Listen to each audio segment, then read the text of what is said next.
Hello everyone, आज के session में हम करेंगे एब्जॉर्प्शन ऑफ डाइजेस्टेड प्रोडक्ट्स। इससे पहले हमने डाइजेस्टिव सिस्टम के अदर पार्ट्स किए थे, जैसे कि एलिमेंट्री कैनाल की स्ट्रक्चर की थी और फूड का डाइजेशन कैसे होता है वो किया था, और एसोसिएटेड ग्लैंड से रिलेटेड टॉपिक किया था। आज हम ये करेंगे कि जो फूड डाइजेस्ट हो जाता है उसका हमारी बॉडी के अंदर एब्जॉर्प्शन कैसे होता है। तो सबसे पहले तो हम ये देखेंगे कि एब्जॉर्प्शन होता क्या है। What is absorption? Absorption is the process by which the end products of digestion pass through the intestinal mucosa into blood and lymph. इसका बिल्कुल सिंपल मतलब है कि एब्जॉर्प्शन किसे कहते हैं कि जो फूड हमारी बॉडी के अंदर डाइजेस्ट हुआ था उस डाइजेस्टेड फूड को आगे इंटेस्टाइनल म्यूकोसा के थ्रू ब्लड में और लिम्फ में जब ट्रांसमिट किया जाता है उस प्रोसेस को कहते हैं एब्जॉर्प्शन। तो अब इंटेस्टाइनल म्यूकोसा क्या है? हमने जैसे रीड किया था पहले कि हमारी बॉडी में जो स्टमक है, इंटेस्टाइन है, उसके अंदर क्या होता है, जो एलिमेंट्री कैनाल है पूरा, उसमें क्या है कि लेयर्स होती हैं और इंटेस्टाइनल म्यूकोसा एक लेयर है। तो इंटेस्टाइनल म्यूकोसा के थ्रू ही क्या है, डाइजेस्टेड फूड ब्लड और लिम्फ में जाता है। और absorption process is carried out by passive transport, active transport and facilitated transport. अब इसमें क्या है कि जो एब्जॉर्प्शन का प्रोसेस है वो 3 तरीके से होता है। तो कौन कौन से? Passive, active and facilitated. अब इन तीनों के बारे में हम देखते हैं कि इन तीनों का मतलब क्या है। फैसिलिटेटेड और एक्टिव और पैसिव में सबसे पहले हम करेंगे पैसिव ट्रांसपोर्ट। तो पैसिव ट्रांसपोर्ट का क्या मतलब होता है? Transport digested food across a cell membrane without requirement of energy. अब इसमें कहा है कि जो डाइजेस्टेड फूड है वो सेल मेम्ब्रेन के थ्रू ब्लड के अंदर जाता है, तो उस प्रोसेस को बोलते हैं पैसिव ट्रांसपोर्ट। और पैसिव ट्रांसपोर्ट में किसी भी टाइप की एनर्जी की रिक्वायरमेंट नहीं होती, किसी भी एनर्जी की ज़रूरत नहीं होती है, उसको बोलते हैं passive transport. After digestion simple food absorbed into the blood bye passive transport. यही बताया गया है कि जो डाइजेस्टेड फूड है वो सिंपल फॉर्म है जो उसकी, वो ब्लड के अंदर जब एब्जॉर्ब होती है उस प्रोसेस को बोलते हैं पैसिव ट्रांसपोर्ट। अब दूसरा पॉइंट क्या है इसका? Active transport. एक्टिव ट्रांसपोर्ट क्या होता है? When solute movements from the lower concentration to higher concentration by expense of energy. ठीक है, अब एक्टिव ट्रांसपोर्ट क्या कहा है इन्होंने कि लो कंसंट्रेशन से हायर कंसंट्रेशन में जब सोल्यूट का मूवमेंट होता है, यानी कि फूड का मूवमेंट होता है, उस प्रोसेस को बोलते हैं एक्टिव ट्रांसपोर्ट। एक्टिव ट्रांसपोर्ट में क्या होता है कि एनर्जी का एक्सपेंडिचर होता है, यानी एनर्जी चाहिए होती है। पैसिव ट्रांसपोर्ट में तो एनर्जी की रिक्वायरमेंट नहीं होती है, लेकिन जो एक्टिव ट्रांसपोर्ट है, एक्टिव ट्रांसपोर्ट के अंदर एनर्जी की ज़रूरत होती है। Sodium ion absorb by active transport. Active transport के थ्रू क्या है, सोडियम आयंस का एब्जॉर्प्शन होता है। फिर है फैसिलिटेटेड ट्रांसपोर्ट। फैसिलिटेटेड ट्रांसपोर्ट क्या होता है? Movement of solute across biological membrane with the help of specific carrier protein. जब फूड पार्टिकल्स यानी डाइजेस्ट हो चुके हैं, जो सिंपल फॉर्म जो बन चुकी थी हमारी, उन फूड पार्टिकल्स का ब्लड के अंदर मिक्स किसके थ्रू होता है? स्पेसिफिक कैरियर प्रोटीन के थ्रू। यानी किसी प्रोटीन की ज़रूरत पड़ रही है, किसी चीज़ की हेल्प लेके फिर वो जो डाइजेस्टेड फूड है हमारे ब्लड में जा रहा है, उसको बोलते हैं फैसिलिटेटेड ट्रांसपोर्ट। ओके, ये तो थे इसके 3 टाइप जो कि एब्जॉर्प्शन में हेल्प करते हैं। अब आगे क्या है? Fatty acid and glycerol being insoluble can not be absorbed into the blood. अब इसमें क्या होता है, जो फैटी एसिड और ग्लिसरॉल होते हैं ना, वो क्या है, कॉम्प्लेक्स फॉर्म होती है, ये सीधा हमारी बॉडी के अंदर डाइजेस्ट नहीं हो सकते। तो इसको डाइजेस्ट करने के लिए क्या है, ये सबसे पहले क्या है, स्मॉल फॉर्म में कन्वर्ट होते हैं। तो फैटी एसिड और ग्लिसरॉल है, फर्स्टली किस में कन्वर्ट होंगे, मीशेल्स के अंदर कन्वर्ट होते हैं। फिर ये मीशेल क्या करते हैं, इंटेस्टाइनल म्यूकोसा के थ्रू, जहाँ पे ये क्या करेंगे, फैट ग्लोब्यूल यानी छोटी छोटी ग्लोब्यूल्स बना लेंगे फैट की। वो तो कॉम्प्लेक्स पार्ट था, अब ये क्या करेगा, छोटी छोटी ग्लोब्यूल्स में कन्वर्ट हो जाएगा, किसके अंदर, इंटेस्टाइनल म्यूकोसा लेयर के अंदर। ठीक है, फिर उस जो फैट ग्लोब्यूल की स्ट्रक्चर है जो कि प्रोटीन से कोट होती है, उसको क्या कहा है, काइलोमाइक्रोन्स। ये इंपॉर्टेंट क्वेश्चन है कि काइलोमाइक्रोन्स क्या होते हैं। काइलोमाइक्रोन एक स्मॉल ग्लोब्यूलर स्ट्रक्चर होती है जो कि फैट की बनी हुई होती है और इसके चारों तरफ है वो प्रोटीन की कोटिंग होती है, उसको कहते हैं काइलोमाइक्रोन। फिर काइलोमाइक्रोन है वो आगे ट्रांसपोर्ट किया जाता है इनटू द लिम्फ वेसल्स, फिर इसको लिम्फ वेसल में ट्रांसपोर्ट किया जाता है। फिर लिम्फ वेसल क्या करता है कि आगे इसको ब्लड के अंदर रिलीज करता है। अब ये स्ट्रक्चर देख लो, जैसे ये विलई की स्ट्रक्चर है, इस विलई के अंदर क्या है, ब्लड वेसल्स होती हैं और क्या होती हैं, लिम्फ वेसल्स होती हैं। अब ये देखो, ये इसके ऊपर माइक्रोविलई होती है। इंटेस्टाइन की ना म्यूकोसा की डाइसेक्शन दिखाया गया है, जिसके अंदर विलई के ऊपर आगे माइक्रोविलई है, माइक्रोविलई, और ये अंदर की तरफ ये जो स्ट्रेट लाइन दिख रही है आपको, ये है लिम्फ वेसल। ओके, और ये वाली जो इसकी चारों तरफ कॉइल्ड है, ये होती है इसकी ब्लड वेसल्स। ये सबसे पहले लिम्फ वेसल के अंदर जा रहा है काइलोमाइक्रोन। देखो इसमें क्या कहा था, transported into the lymph vessel. इसको लैक्टियल्स भी कहते हैं लिम्फ वेसल को। तो लिम्फ वेसल से ये आगे किस में जाता है, ब्लड वेसल्स के अंदर जाता है। These lymph vessels ultimately release the absorbed substance in the blood stream, यानी कि लिम्फ वेसल से जो ब्लड स्ट्रीम के अंदर डाइजेस्टेड फूड जाएगा। ओके, फिर एब्जॉर्प्शन का जो पार्ट है आगे, कि एब्जॉर्प्शन किस पार्ट में किस फूड का एब्जॉर्प्शन होगा, उसके बारे में हम रीड करेंगे। तो सबसे पहले देखो, absorption of substance takes place in different part of alimentary canal. तो इसमें कहा है कि अलग अलग पार्ट के अंदर अलग अलग सब्सटेंस का एब्जॉर्प्शन होता है। सबसे पहले हम जैसे खाना माउथ से स्टार्ट करते हैं, तो माउथ के अंदर किसका एब्जॉर्प्शन होगा वो पढ़ेंगे, फिर स्टमक में, फिर स्मॉल इंटेस्टाइन के अंदर, फिर लार्ज इंटेस्टाइन के अंदर। ओके, तो सबसे पहले हम देखते हैं कि हमारे माउथ के अंदर किसका डाइजेशन होता है। हमारे माउथ के अंदर कुछ एक ड्रग्स होती हैं, यानी कि दवाइयाँ, मेडिसिन का जो डाइजेशन एब्जॉर्प्शन होता है वो हमारे माउथ के अंदर होता है। और ये कहाँ होता है, लोअर साइड ऑफ टंग की नीचे वाली साइड इसका एब्जॉर्प्शन होगा। फिर स्टमक के अंदर some of water absorb in stomach, यानी कुछ एक वाटर का एब्जॉर्प्शन स्टमक में होता है, और सिंपल शुगर का एब्जॉर्प्शन होता है, और अल्कोहल का एब्जॉर्प्शन भी स्टमक के अंदर होता है। फिर है absorption in small intestine. Maximum absorption occur in small intestine. जैसा कि हमने पहले भी रीड किया है कि हमारी बॉडी के अंदर मैक्सिमम जो डाइजेशन भी होता है वो स्मॉल इंटेस्टाइन के अंदर ही होता है, और एब्जॉर्प्शन भी क्या है, सबसे ज़्यादा फिर स्मॉल इंटेस्टाइन के अंदर ही होगा। फिर इसलिए स्मॉल इंटेस्टाइन को प्रिंसिपल ऑर्गन ऑफ एब्जॉर्प्शन कहते हैं, यानी कि सबसे मेन ऑर्गन है ये एब्जॉर्प्शन का भी और डाइजेशन का भी।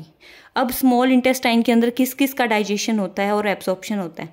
डाइजेशन तो हमने पहले रीड कर लिया था, अब हम देखेंगे कि कौन कौन से सब्सटेंस का एब्जॉर्प्शन होता है।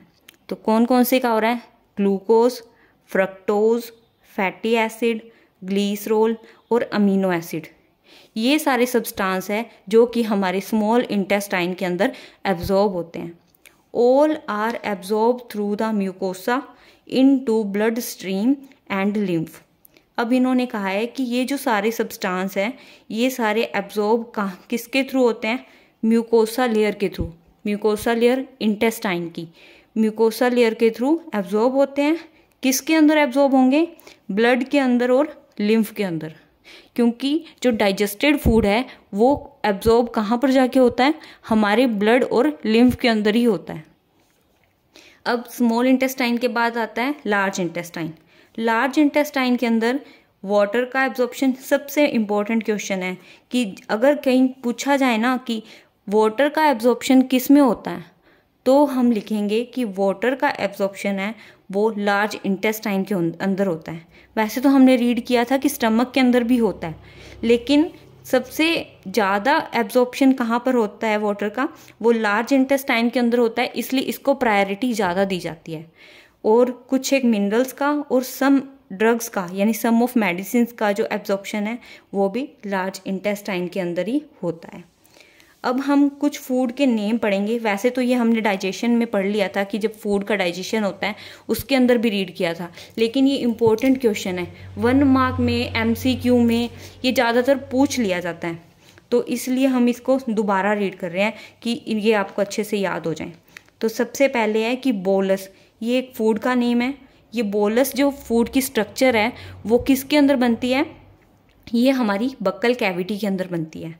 और काइम है वो स्टमक के अंदर बनता है, और काइल है वो स्मॉल इंटेस्टाइन के अंदर बनता है।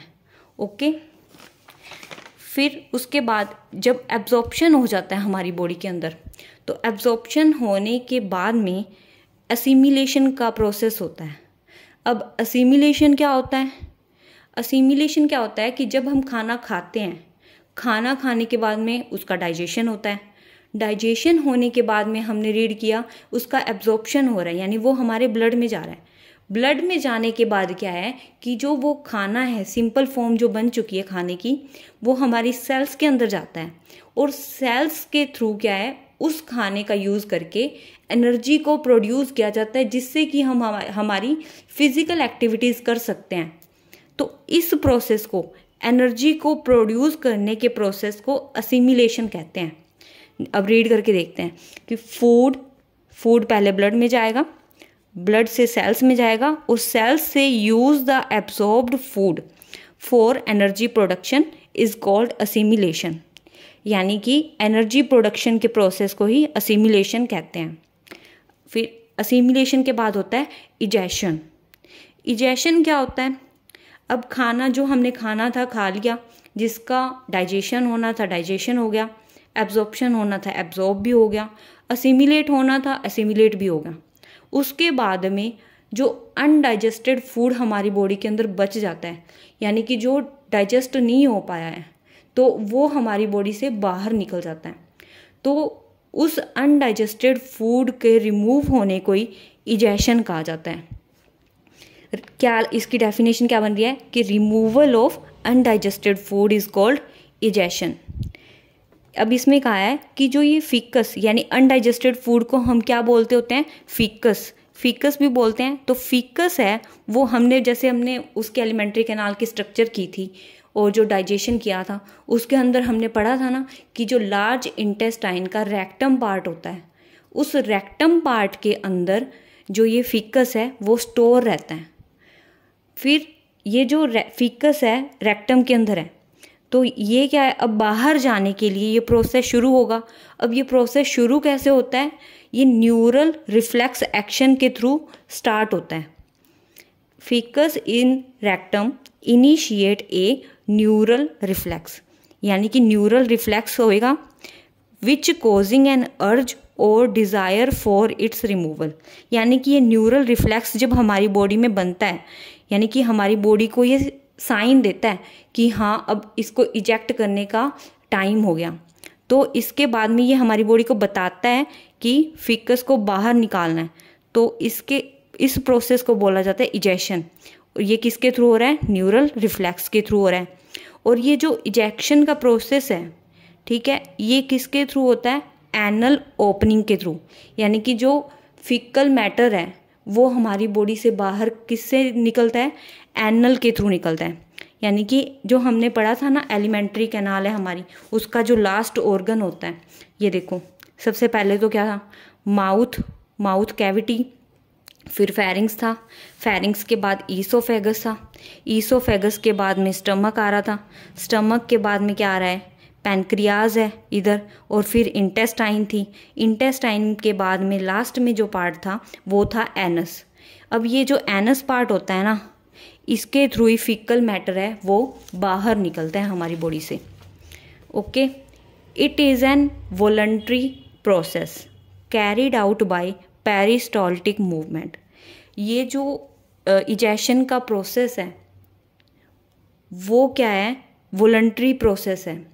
वॉलंटरी प्रोसेस क्यों कहा है इसे, क्योंकि ये हमारी इच्छा से होता है। वॉलंटरी प्रोसेस किसे कहते हैं, जो हमारी इच्छा से होता है प्रोसेस, ठीक है, जो हम अपनी इच्छा होगी तभी जाते हैं इसको इजेक्ट करने के लिए फीकल मैटर को। Carried out by the peristaltic movement, यानी पेरिस्टाल्टिक मूवमेंट के थ्रू कैरिड आउट होता है ये। अब नेक्स्ट क्या है हमारा, डिसऑर्डर्स ऑफ डाइजेस्टिव सिस्टम। हमारे डाइजेस्टिव सिस्टम में क्या है कि कुछ एक डिसऑर्डर्स भी हो जाते हैं, यानी कि बीमारियां। कौन कौन सी होती हैं अब उसके बारे में रीड करेंगे। तो सबसे पहले है जॉन्डिस। जॉन्डिस को हिंदी में क्या बोलते हैं, पीलिया। जॉन्डिस क्या होता है, ये एक लीवर का इन्फेक्शन होता है। हमारे लीवर के अंदर इन्फेक्शन हो जाता है, वो भी किससे, वायरस से। It is an viral infection occur in liver. Liver के अंदर जब वायरल इन्फेक्शन होता है वो होता है जॉन्डिस। अब जब हमारा लीवर इन्फेक्ट हो जाता है ना, तो ये क्या करता है कि एक बाइल पिगमेंट का सिक्रीशन करता है, ठीक है, बाइल पिगमेंट का सिक्रीशन करेगा। और ये बाइल पिगमेंट है वो किस किस पार्ट को अफेक्ट करता है, आइज़ को, नेल्स को और स्किन को। यानी कि हमारी आइज़, नेल्स और स्किन है इससे अफेक्ट होती हैं, और ये जो बाइल पिगमेंट है इनके अंदर डिपॉजिट हो जाता है। अब ये क्या होता है, जो बाइल पिगमेंट है वो येलो कलर का होता है, और ये हमारी स्किन को, आइज़ को और नेल्स को येलो कलर में कन्वर्ट कर देता है। इसीलिए जब पीलिया होता है तो कहते हैं ना कि हमारी स्किन का कलर येलो हो जाता है, आंखें पीली हो जाती हैं और नेल्स भी हैं वो पीले हो जाते हैं। तो वो जॉन्डिस के सिम्टम्स होते हैं। नेक्स्ट जो डिसऑर्डर है वो है कॉन्स्टिपेशन। कॉन्स्टिपेशन क्या होता है, बाउल मूवमेंट अकर इरेगुलरली। यानी कि जो हमारा फिकस होता है वो फिकस को बाहर निकालने की जो एक्टिविटी होती है उसके अंदर इरेगुलरिटी आ जाती है, उसको बोलते हैं कॉन्स्टिपेशन। ओके, फिर नेक्स्ट जो डिसऑर्डर है वो है वॉमिटिंग। वॉमिटिंग क्या होता है, ejection of stomach content through mouth. इन्होंने कहा है कि जो हमारे स्टमक के अंदर जो भी सब्सटेंस होते हैं, ठीक है, जो खाना होता है, अगर वो हमारे माउथ के थ्रू बाहर निकल रहा है तो उस प्रोसेस को बोलते हैं वॉमिटिंग। और ये जो वॉमिटिंग का प्रोसेस है वो कौन सी एक्टिविटी के थ्रू होता है, रिफ्लेक्स एक्शन के थ्रू होता है। और ये रिफ्लेक्स एक्शन है वो किसके थ्रू कंट्रोल होता है, मेडुला ऑब्लोंगेटा के थ्रू कंट्रोल होता है। अब नेक्स्ट डिसऑर्डर जो है वो है डायरिया। डायरिया किसे बोलते हैं, लूज मोशंस को। यानी कि जब हमारा फीकल मैटर है वो डिस्चार्ज होता है पर लिक्विड फॉर्म में डिस्चार्ज होता है, तो उसको बोलते हैं डायरिया। यानी कि increases liquidity of faecal discharge, यानी कि फीकल डिस्चार्ज को लिक्विड फॉर्म में निकालना, यानी कि लिक्विडिटी उसकी इंक्रीज हो जाती है, उसको बोलते हैं डायरिया। तो स्टूडेंट्स, ये था हमारा डाइजेस्टिव सिस्टम चैप्टर जो कि आज कंप्लीट हो गया। अगर आपको इससे रिलेटेड कोई भी डाउट है तो आप पूछ सकते हैं कमेंट सेक्शन के अंदर। और अगर आपको इसके नोट्स चाहिए तो हमारा एक टेलीग्राम चैनल है जिसका लिंक हमारे चैनल के डिस्क्रिप्शन में दिया हुआ है, तो आप उसको ज्वाइन कर सकते हैं। आपको ये नोट्स फ्री ऑफ कॉस्ट मिलेंगे। तो थैंक यू स्टूडेंट्स।